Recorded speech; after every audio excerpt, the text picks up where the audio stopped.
বিয়ে বিয়ে করছে কবে? প্রেমই তো করতে পারছি না, বিয়ে কবে করবো? I am super single.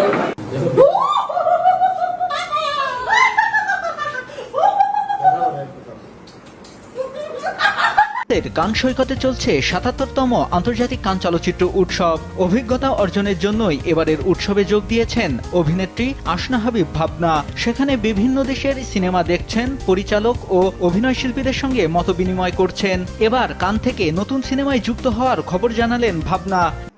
আমার কথা শোনার জন্য আবারও আপনাদের ধন্যবাদ। ভাবনা আলোচিত সমালোচিত ছোট পর্দার একজন নায়িকা। বেশ কিছুদিন ধরে তিনি সোশ্যাল মিডিয়ায় ভাইরাল হয়ে আছেন। তার কিছু কিছু ছোট ছোট পোশাক পরা নিয়ে নিজেকে খোলামেলা হিসাবে তিনি সোশ্যাল মিডিয়ায় তুলে ধরেছেন। একসময় অনেক ছোট পর্দায় অনেক নাটক করেছেন, কিন্তু এখন আর তেমন দেখা যায় না তাকে নাটকে। কিন্তু তিনি তার স্বল্প বাসন পরে, ছোট ছোট পোশাক পরে খোলামেলা হওয়াতে তাকে প্রায় সময় সোশ্যাল মিডিয়ায় দেখা যাচ্ছে। সম্প্রতি তিনি কান চলচ্চিত্র ফেস্টিভ্যালে হাজির হয়েছিলেন নিজ উদ্যোগে, নিজ খরচে।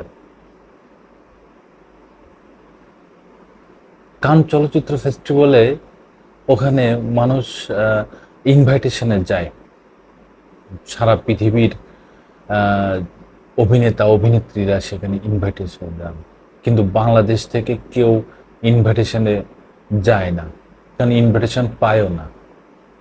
নিজ উদ্যোগে নিজ খরচেই ওখানে যান। তা সম্প্রতি ভাবনাও গেছেন এবং তিনি তার রূপ লাবণ্য ওখানে ছড়িয়ে দিয়েছেন। লাল গালিচায় উনি হেঁটেছেন, তাকে খুব সুন্দরও দেখা গেছে। ভাবনা উনি বিয়ে করবেন, পাত্র পাচ্ছেন না, ছেলে পাচ্ছেন না। কোনো সহৃদয়বান ব্যক্তি যদি তাকে বিয়ে করতে চান, তার সাথে যোগাযোগ করুন। আপনাকে তার ভালো লাগলে অবশ্যই সে অ্যাকসেপ্ট করতেও পারে।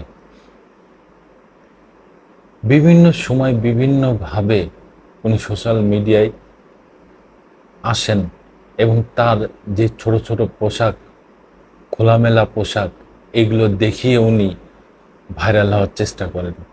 তারপরেও তিনি আমাদের ছোট পর্দার নায়িকা।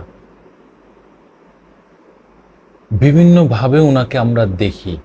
সম্প্রতি উনি একটা সিনেমার আইটেম সঙ্গে কাজ করেছেন এবং খুব সুন্দর নাচানাচি করেছেন, সেটাও আমরা দেখেছি।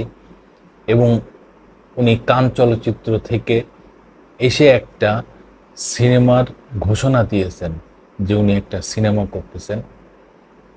যদি সেই সিনেমা কখনো রিলিজ হয়, অবশ্যই আমরা সবাই দেখব। আমরা তার সাফল্য কামনা করি এবং বারবার যেন উনি ছোট পোশাকে, খোলামেলা পোশাকে উনি যেন হাজির হন, সেটাও তো আমরা অবশ্যই দেখব। এই তো, আবার দেখা হবে নতুন কোনো ভাবনা নিয়ে, নতুন কোনো কথা নিয়ে, নতুন কোনো ঘটনা নিয়ে। আমি প্রিন্স।